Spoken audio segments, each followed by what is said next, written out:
5:14 is your time on this Memorial Day, and as we take a look at your storm reports from the last 24 hours, well, we had a lot of wind damage here across northwest Georgia. A lot of trees down from Dade County to Chattooga County with that line that moved through yesterday evening. Also some wind reports across Jackson County and Marion County, and even here in Hamilton County. So yesterday it was more about the wind damage. We had a few tornado warnings, but no confirmed tornadoes yesterday. Again, there may be a few storm survey scheduled for later today, so I'll keep an eye on that. But as for your rain, well, things are actually starting to dry out a little bit. Some of the rain's moving off into parts of central Georgia. Now, that doesn't mean we're done for the day, but there is going to be a pretty prolonged period of dry weather through the morning into the early afternoon before more showers and storms move back in late this afternoon into the evening, especially because we have this frontal boundary to our south, and that's going to kick up more storm chances a little bit later on. There's also going to be quite a bit of cloud cover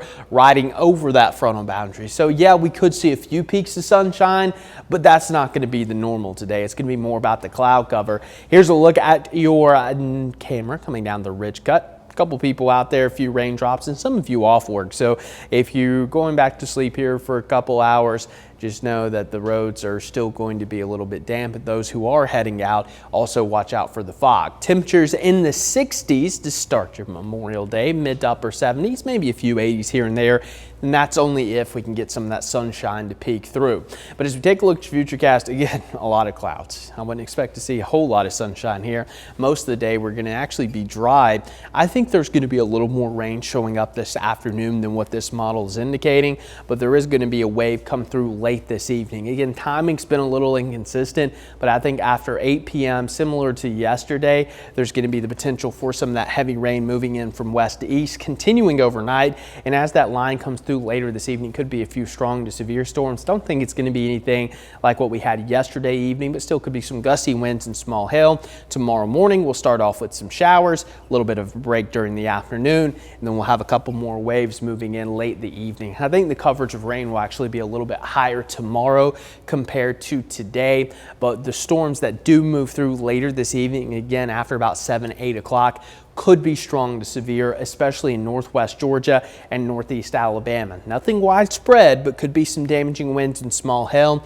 A lot of that severe potential stays just to the southwest of Chattanooga. Tomorrow, that threat for severe weather moves even further south to include Fort Payne and Rome and much of central Alabama and central Georgia. And most of the storms tomorrow for our area should stay below severe limits. With that being said, we still could have quite a bit of lightning and gusty winds up to 40 miles per hour, but a bulk of the severe weather again going to stay to our south. That's going to be the trend for the first part of the week. Here's a look at your rain chances over the next 7 days. Highs today and tomorrow. That's actually supposed to say 50%, so we'll get that updated for you. Wednesday, 40% chance of some showers, but look as we close out the week into the weekend, trending much drier here across the Tennessee Valley. But before that dry weather gets here, we're going to pick up another 2 inches of rain on average. Some areas could pick up a little bit more than that, especially across North Georgia and parts of northeast Alabama, where up to 3 inches will be possible. And here's your updated almanac. We are now at 10.42 inches of rain on the month, running a 7-inch surplus. We're just about 1.5 inches away from at least tying the record rainiest May, and we have a pretty good shot at that over the next 2 days, so we'll keep an eye on that record.